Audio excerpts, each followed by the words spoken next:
kami dalam curahan hati perempuan dengan kisah Mbak Revi yang ketika itu berusia 16 tahun diajak umroh oleh keluarganya.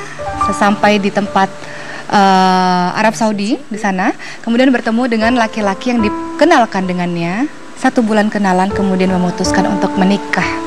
Ternyata setelah menikah mengalami KDRT, mengalami kekerasan, dan setelah 4 bulan menikah baru ketahuan sang suami ternyata sudah punya istri dan anak. Nanti kita lanjutkan lagi ceritanya, tapi sebelumnya pengen dengar dulu nih ulasan dari Mbak Vera. Silakan Mbak Vera. Iya, tapi satu hal, tadi dikenalkan oleh saudara ya? Iya. Jadi yang kenal betul dengan calon suami Anda saat itu adalah saudara Anda. Ini dia Mbak Oki ya. Yang pertama begini, pada saat memilih pasangan hidup itu paling penting ada proses mengenal satu sama lain. Apa yang kita kenali sebetulnya ya? Ada 3 hal sebetulnya. Yang pertama ya, satu sama lain saling membuka dirinya dulu deh.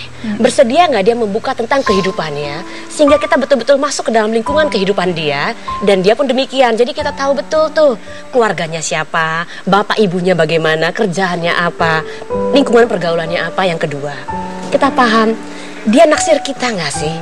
Dia punya passion nggak sih atas kita? Dia cinta nggak sih? Cintanya bukan diuji dari hubungan intim loh ya.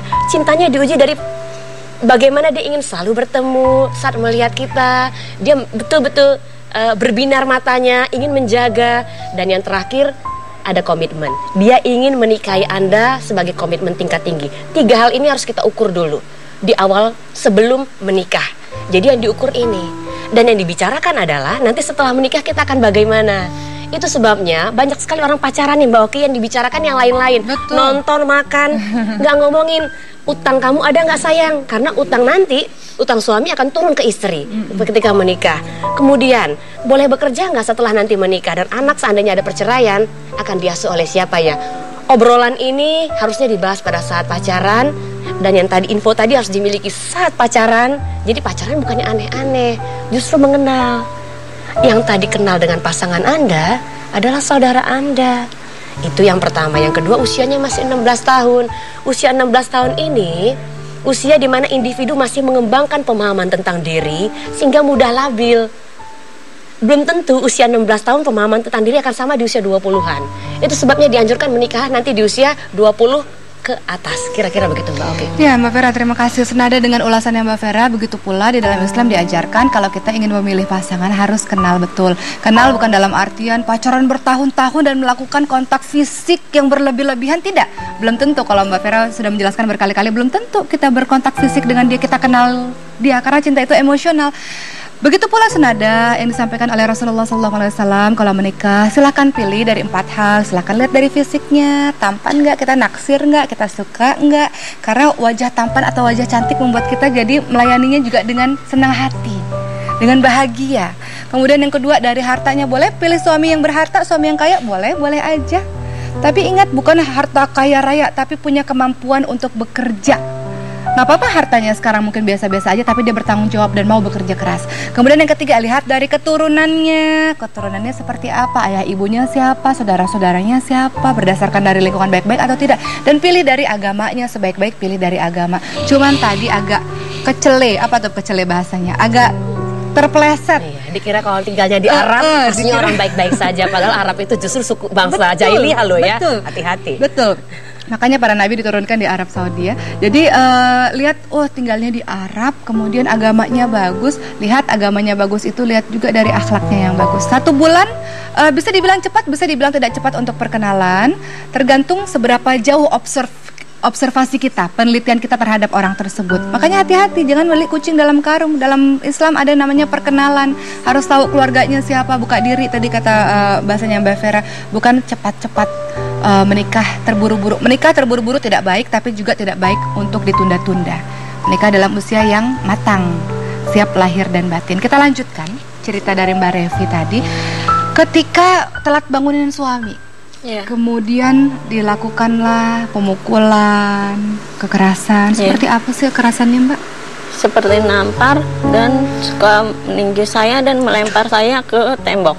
Seperti itu. Dengan masalah-masalah yang sepele. Ya seperti itu dia melakukannya pada saya. Baik, ada apa lagi selain Mbak telat bangunin, terus apa lagi? Cuman masalah kecil aja seperti itu. Kadang saya juga kan menanyakan, kenapa kamu nggak pernah pulang? Saya takut ada apa-apa sama kamu. Dia bilang bukan urusan kamu cuman perempuan, taunya di rumah. Dia mau mukul mulut saya.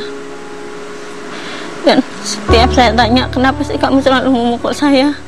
Dia bilang sama saya, itu pelajaran buat kamu. Kata saya, apa harus dengan pelajaran seperti itu kamu bisa membimbing saya? Saya bilang seperti itu. Terus dia cuma tidur aja langsung. Baik. Ketika ada kekerasan seperti itu, Mbak pendam sendiri atau Mbak cerita sama keluarganya, Mbak? Saya cerita sama saudara saya, tapi dia malah bilang sama saudara saya itu, itulah kalau misalnya selalu banyak tanya, dia udah istri saya, udah hak saya, nggak perlu ikut campur. Bahkan keluarga saya datang pun ke rumah saya nggak boleh. Bahkan saya pun datang ke sana nggak boleh. Jadi setelah menikah Mbak dipisahkan dengan keluarganya Mbak Iya. Revi. Dan keluarga tidak bisa berbuat apa-apa. Tidak. Baik. Kemudian tadi Mbak Revi cerita baru tahu bahwa ternyata kata teman mungkin saja suami pergi ke tempat istrinya. Itu saudaranya sendiri yang bilang. Saya satu rumah dengan saudaranya. Nah, ketika menikah memangnya saudaranya nggak bilang? Enggak bilang. Kan saya nikahnya di Indonesia. Saudara-saudara beliau tidak ada di Indonesia? Cuma orang tuanya aja. Orang tuanya juga tidak Enggak memberitahu? Setelah 4 bulan menikah, baru saudaranya yang mengatakan mungkin di rumah istrinya dan Mbak Iya. kaget pada saat itu? Karena suami kamu itu sering nikah seperti itu. Baru ketahuan hari itu? Iya. Apa reaksi Mbak ketika itu? Reaksi saya, kok seperti ini terjadinya? Kenapa dia tidak jujur? Walaupun dia jujur sama saya mungkin enggak seperti ini, saya bilang gitu. Terus ya sudahlah, sudah terlanjur bagi saya. Mau diapain lagi? Akhirnya saya sampai sekarang mempunyai anak 1. Mungkin besok berubah, pikir saya mungkin besok berubah, tapi nggak berubah juga. Baik. Kalau boleh tahu, suaminya Mbak Revi sudah nikah sirinya berapa kali? Ada punya berapa istri suami? 6. 6 istri? Iya. Astagfirullahaladzim. Di Indonesia atau di Arab? Di Arab. 6-6-nya? Yang 1 sudah pergi ke luar negeri ya untuk Ada kerja. 6 istri dan tentunya ada beberapa anak. Cuman 1 anak aja. Dari Mbak sendiri? Bukan, dari yang lain 1, dari saya 1. Baik. Baik. Memiliki suami yang katanya paham agama, kemudian ternyata memiliki istri 6. Kita dengar dulu pendapat dari Mbak Vera. Silakan Mbak Vera. Ini keterlaluan ya. Ini kita dibohongi loh ya. Anda ini penipuan loh untuk menuju pernikahan. Jadi Anda boleh loh berhak untuk minta talak loh ya. Karena begini, di awal menikah dia nggak terbuka tentang statusnya. Jadi udah ada pembohongan di sini. Nipu gitu loh. Kita dibohongi, Anda dibawa jauh-jauh, dipisahkan dari keluarga. Nggak boleh loh ya. Ini suami manapun nggak boleh, istri manapun juga nggak boleh melepaskan pasangan Anda dari garis keturunannya, dari ayahnya, ibunya. Nggak boleh ketemu saudara-saudaranya, itu nggak boleh. Meskipun kita berharap dalam pernikahan ada 2 orang, ya, 2 orang ini bertemu, nggak jadi satu kesatuan memang, karena ada bagian dari suami yang nanti ke teman-teman dan saudara-saudaranya, ada bagian dari istri yang ketemu untuk saudara-saudara dan teman-temannya dan kehidupan pribadi istrinya sebagai minat, hobi dan lain-lain. Kalau ini Anda menikah, ya, bukan bertemu dengan orang yang sama kepada saat Anda sebelum menikah, tapi bertemu dengan orang yang lain gitu loh. Jadi ini boleh loh Anda minta talak. Ya. Ini hak Anda. Ini cukup sudah perempuan-perempuan, sahabat perempuan kita Mbak Oki menjadi korban kebohongan, penipuan gitu loh ya.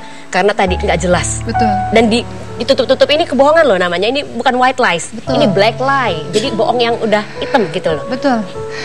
Lagi-lagi saya sepakat dengan Mbak Vera ya tentang penipuan. Kalau menikah kan harus jelas statusnya seperti apa, keluarganya seperti apa. Ketika dia berbohong, berarti ada kebohongan-kebohongan. Sekali berbohong akan ada kebohongan-kebohongan yang berikutnya. Saya ingin menyoroti tadi memiliki istri 6. Waduh, ini luar biasa. Ibu-ibunya pada ketawa di sini. Boleh nikah, boleh nggak poligami? Boleh. Tapi poligami itu bukan dianjurkan. Poligami diperbolehkan, tapi tidak dianjurkan, tidak juga diharamkan. An-Nisa ayat 3, 2, 3, 4 boleh, tapi 1 saja kalau kamu tidak bisa berlaku adil. 2, 3, 4 doang. nggak 6, nggak 10, nggak 11, nggak 12. Jadi sisanya kalau ada yang sisa yang lain harus diceraikan. Batasnya cuma 4 saja. Itu pun bagi orang-orang yang paham betul agama dengan baik, supaya dia bisa memperlakukan istrinya dengan seadil-adilnya, dengan sebaik-baiknya.